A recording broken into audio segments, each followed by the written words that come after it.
కర్కాటక రాశి వారికి చేసే కార్యక్రమాల్లో ప్రశాంతత అనేది కొంతవరకు తక్కువగా ఉంటుంది.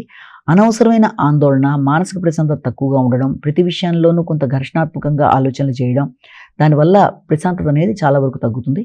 ముఖ్యంగా సంతానం యొక్క అభివృద్ధి, అలాగే మీ వృత్తి మొదలైన వాటి మీద అధిక శాతం దృష్టి కేటాయిస్తారు.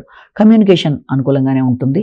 ముఖ్యంగా మీ యొక్క మాటల విషయంలో తగిన జాగ్రత్తలు తీసుకుంటూ ముందుకు వెళ్ళాలి. మానసిక ఆరోగ్య, శారీరక ఆరోగ్య విషయంలో కూడా తగిన జాగ్రత్తలతో ముందుకు వెళ్ళాలి. ఆశించిన విషయాలలో, వృత్తికి సంబంధించిన విషయాల్లో కావచ్చు, లేకపోతే కుటుంబ వ్యవహారాల్లో, ఆర్థిక సంబంధమైన విషయాలు కొంత మీకు ప్రశాంతతని తగ్గించే అవకాశం ఉంది కనుక అలాంటి విషయాల్లో ఘర్షణలకు దూరంగా పెడుతూ మీకు వీలైనంత వరకు తండ్రి యొక్క ఆరోగ్య విషయంలో కూడా తగిన శ్రద్ధ తీసుకుంటారు. పై అధికారులతో కలిపి నిర్ణయాలు తీసుకునేటప్పుడు మీరు ఆశించిన విధంగానే ఆ రకమైన సపోర్ట్ అనేది ఆశించిన స్థాయిలో దొరకపోవడం వల్ల కూడా కొంత మానసిక ప్రశాంతత తక్కువగా ఉంటుంది.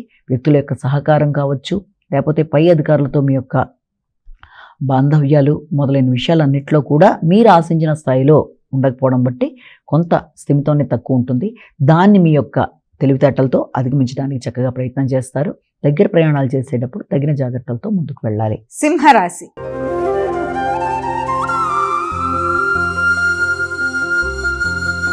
అమ్మా, సింహరాశి వారికి ఎలా ఉంది ఈరోజు? సింహరాశి వారికి నూతన వ్యాపార వ్యవహారాల కొరకు దృష్టి సారిస్తారు.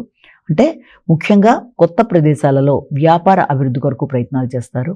వ్యాపార సంబంధమైన విషయాలలోనూ, అలాగే ఏదైనా రిసార్ట్స్ లాంటి ప్రదేశాలకు వెళ్ళడానికి చేసే ప్రయత్నాల వల్ల, అలాగే మీ ఆరోగ్య శ్రద్ధ మొదలైన వాటి కొరకు కూడా ధనాన్ని ఖర్చు చేసే పరిస్థితులు లాంటివి ఒకటి కనబడుతున్నాయి. వాహనాలు కొనుగోలు విషయంలో కానీ, భూ సంబంధమైన అంశాల్లో కానీ తగిన జాగ్రత్తలతో ముందుకు వెళ్ళాలి. మార్కెటింగ్ రంగంలో ఉండేవారు కూడా దానికి సంబంధించిన విషయాల్లో తగిన శ్రద్ధతో ముందుకు వెళ్ళడానికి ప్రయత్నాలు లాంటివి చేయాలి. మీ ఆత్మవిశ్వాసం పెరగడం, తద్వారా ఆత్మవిశ్వాసంతో మీరు తీసుకునే నిర్ణయాలు కొన్నిసార్లు అది మీకు కొన్ని సందర్భాల్లో ఇబ్బందులు కూడా పెట్టే అవకాశం ఉంటుంది. కాబట్టి సంఘంలో గుర్తింపు, గౌరవం కలిగిన వ్యక్తులతో వారి యొక్క సహకారాన్ని కాంక్షించేటప్పుడు మీరు ఆలోచనలని సద్వినియోగపరుచుకుంటూ ముందుకు వెళ్ళడానికి తీసుకునే నిర్ణయాల విషయంలోనూ కొంచెం ఆచితూచి వ్యవహరిస్తూ ముందుకు వెళ్ళాలి. వ్యక్తులతో విభేదాలకు తగిన దూరంగా ఉండాలి. కమ్యూనికేషన్ విషయంలో, లాజికల్ థింకింగ్ విషయంలో చాలా జాగ్రత్తలతో ముందుకు వెళ్ళాలి. కన్యా రాశి.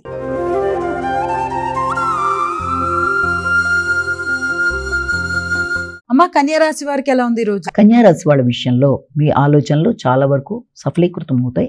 ముఖ్యంగా ఆర్థిక సంబంధమైన విషయాలు, ఆగుతూ వచ్చిన పనులు, చిన్ననాటి మిత్రులతో మీ యొక్క ఇష్టాగోష్ఠి, మీ యొక్క వ్యక్తిగత అభివృద్ధి, వృత్తిపరమైన నిర్ణయాలు మొదలైనవి, నూతన ప్రదేశాల్లో వృత్తుల కొరకు చేసే ప్రయత్నాలు చాలా వరకు అనుకూలమైన వాతావరణాన్ని మీకు చూపించే అవకాశం లాంటిది కనబడుతుంది. అలాగే దాంతోపాటుగా ఉన్నత స్థాయి వ్యక్తుల యొక్క సహకారం చక్కగా మీకు అనుకూలంగా అందడం అనేది, అంతేకాకుండా మీ యొక్క కుటుంబ సభ్యులతో మీరు చర్చలు జరిపి ఏదైనా కుటుంబ సంబంధమైన వాతావరణంలో కొత్త ఆలోచనని మీరు ప్రవేశపెట్టడానికి చేసే ప్రయత్నాల్లో చిన్నపాటి ఆటంకాలు వచ్చే అవకాశం ఉంది కనుక ముఖ్యంగా కుటుంబ సభ్యుల యొక్క ఆరోగ్య విషయంలో శ్రద్ధ తీసుకుంటారు. మానసిక ప్రశాంతతను పెంపొందించుకుంటారు. కమ్యూనికేషన్ అనుకూలంగా ఉంటుంది. విద్యార్థులు శ్రమతో అనుకున్న ఫలితాలు సాధించడానికి అవకాశం ఉంది.